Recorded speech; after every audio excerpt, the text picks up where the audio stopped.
बीते हुए कुछ दिनों में आपको देखने को मिल रहा होगा कि लोग एलपीजी गैस सिलेंडर को लेकर के लंबी कतार में लगे हुए हैं। 14.5 किलो का गैस सिलेंडर अपने हाथों कंधों पर उठा करके लोग गैस एजेंसियों पर लाइन लगाकर बैठे हुए हैं।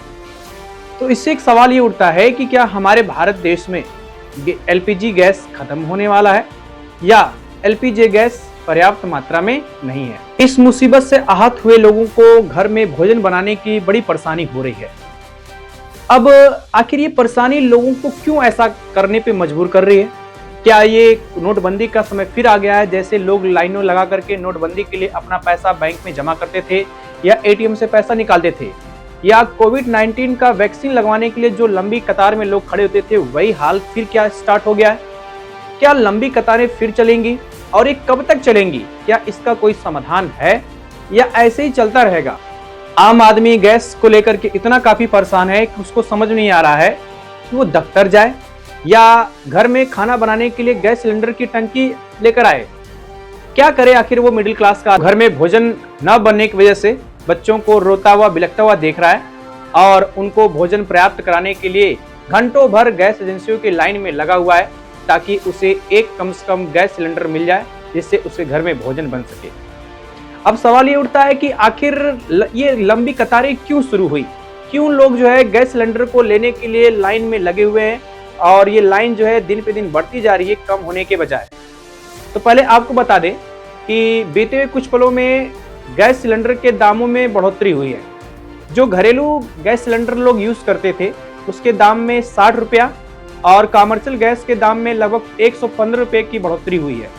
कॉमर्शियल मतलब ये कि जो आपके रेस्टोरेंट में होटलों में जो गैस सिलेंडर इस्तेमाल होते थे वो कॉमर्शियल गैस है और उसके दामों में 115 रुपये की बढ़ोतरी हो गई है। और वही घरेलू खर्च में जो गैस सिलेंडर यूज होते थे उसके दाम में 60 रुपये की बढ़ोतरी हो गई है।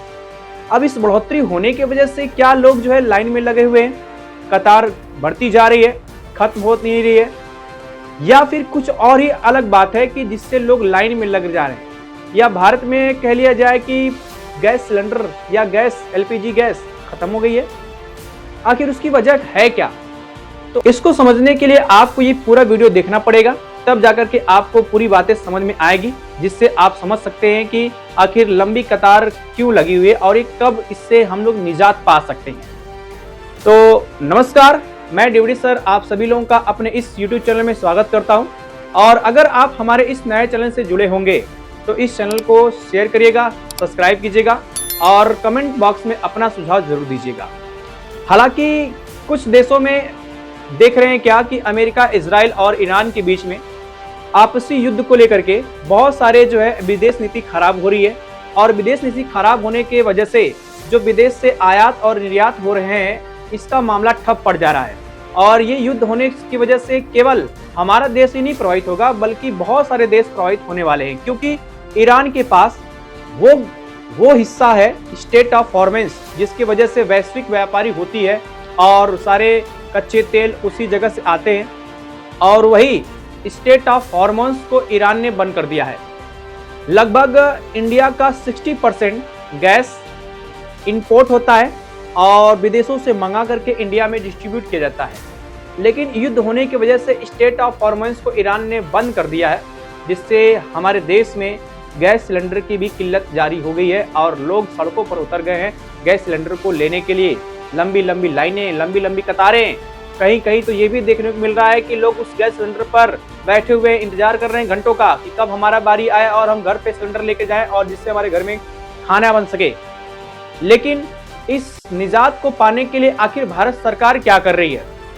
क्या उपाय अपनाना चाहिए इस भारत सरकार को जिससे लोग जो है इस प्रॉब्लम से निकल सके बाहर और सबकी खुशहाल जिंदगी आराम से चल सके जैसे पहले चलती थी। देखिए, हम लोग जो है कतार की लाइनों वाले देश में हैं, क्योंकि जब हम लोग टिकट लेने जाते हैं तो वहाँ पर ट्रेन टिकट लेने के लिए लंबी कतार होती है, बस अड्डे पे जाते हैं तो वहाँ पर लंबी कतार होती है, बैंक में जाते हैं तो वहाँ पर लंबी कतार होती है। नोटबंदी के समय लंबी कतार देखी गई, कोरोना वैक्सीन के टाइम पे लंबी कतार देखी गई और अभी मामला चल रहा है गैस सिलेंडर को लेने के लिए लंबी कतारें देखने को मिल रही हैं। तो हम उस देश में रहते हैं जहाँ पर लंबी कतारें हैं और इस लंबी कतार को लोग अपना भी चुके हैं। क्योंकि मजबूरी है किसी तरह से परिवार को चलाना, पेट भरने के लिए भोजन बनाना, और जब तक भोजन नहीं बनेगा तब तक हम क्या, हमारे बच्चे सभी भूखे रहेंगे। और इस पेट को भरने के लिए भोजन बनाना है, और भोजन बनाने के लिए गैस सिलेंडर एलपीजी हमें आवश्यकता है, जो अभी फिलहाल जल्दी मिल नहीं पा रहे हैं। और साथ ही आपको ये भी बता दें कि जब गैस सिलेंडर की लंबी कतारें नहीं हुआ करती थी, तब जो है लोग 15 दिन में एक गैस सिलेंडर खत्म होता नहीं था, दूसरा गैस सिलेंडर बुक कर लेते थे। लेकिन सरकार ने इस नियम को बदल दिया है। अगर आपको जो है दूसरा गैस सिलेंडर बुक करना है तो आपको कम से कम 25 दिन का इंतजार करना पड़ेगा, तभी आपको जो है दूसरा गैस सिलेंडर मिल पाएगा। क्या इस नियम की वजह से लोग लंबी कतार में लगे हुए हैं, या कुछ और ही अलग बात है, या स्टेट ऑफ फॉर्मेंसी है एक ऐसा कारण जहां पर तेल या फिर गैस आने की वजह, रास्ता जो था वो रुक गया है। बहुत सारी वजह हो सकती हैं। अब आगे देखिए क्या होता रहता है, लेकिन आपको हम सुझाव देना चाहेंगे। सुझाव ये कि अगर आप ग्रामीण क्षेत्र से बिलोंग करते हैं तो आप जहां तक हो सके लकड़ी पर भोजन बनाएं, और अगर आप शहर से बिलोंग करते हैं तो आपको जो है इंडेक्स गैस, जो इलेक्ट्रिक हीटर आते हैं, उस पर खाना बनाने की आवश्यकता है। हालांकि थोड़ा सा बिल अधिक आएगा, लेकिन मजबूरी में एक दूसरे का सहयोग बनना हमारे भारत की परंपरा रही है, और जब तक एक दूसरे का सहयोग हम लोग नहीं पा पाएंगे तब तक जो है देश प्रगति के मार्ग पर आगे नहीं बढ़ सकता। इसलिए एक दूसरे का सहयोग करना बहुत जरूरी है। आप अगर ग्रामीण क्षेत्रों से हैं तो अपने कोयले पर या लकड़ी का चूल्हा बना करके उस पर खाना बना सकते हैं, और अगर शहर में है तो आप इंडेक्स जो इलेक्ट्रिक हीटर आते हैं उसका प्रयोग करके भोजन बना सकते हैं। अभी ये लड़ाई जो है कब तक चलती रहेगी, और ये अगर लड़ाई लंबे समय तक चला तो हमारा देश तो प्रभावित हो ही रहा है, बाकी देश भी प्रभावित होंगे, और महंगाई इस कदर बढ़ेगी कि इसकी कोई सीमा नहीं है, क्योंकि डिमांड ज़्यादा है। चाहे वो एलपीजी गैस की हो, पेट्रोल की हो, डीजल की हो, इन सभी की डिमांड बढ़ती जाएगी और सप्लाई कम हो पाएंगे। और जब सप्लाई कम होंगे, डिमांड बढ़ेगी, तो जाहिर सी बात है महंगाई का स्तर बढ़ेगा। अब कैसे इस चीज़ को रोका जाए, क्या भारत इस चीज़ को कंट्रोल कर पाएगा, ये तो अभी आगे देखना है।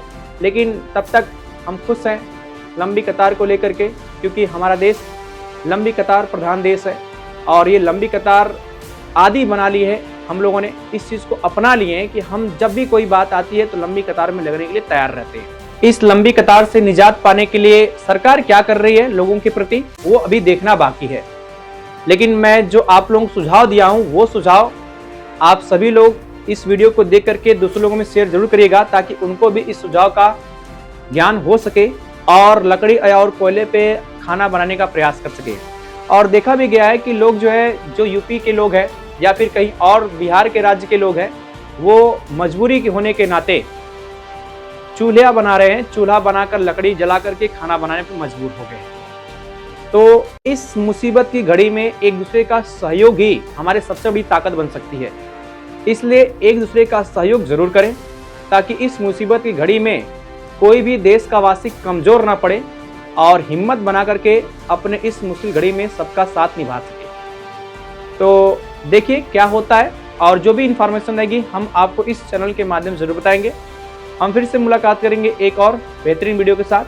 सभी साल से मिलना चाहूँगा। अलविदा, नमस्कार, जय हिंद।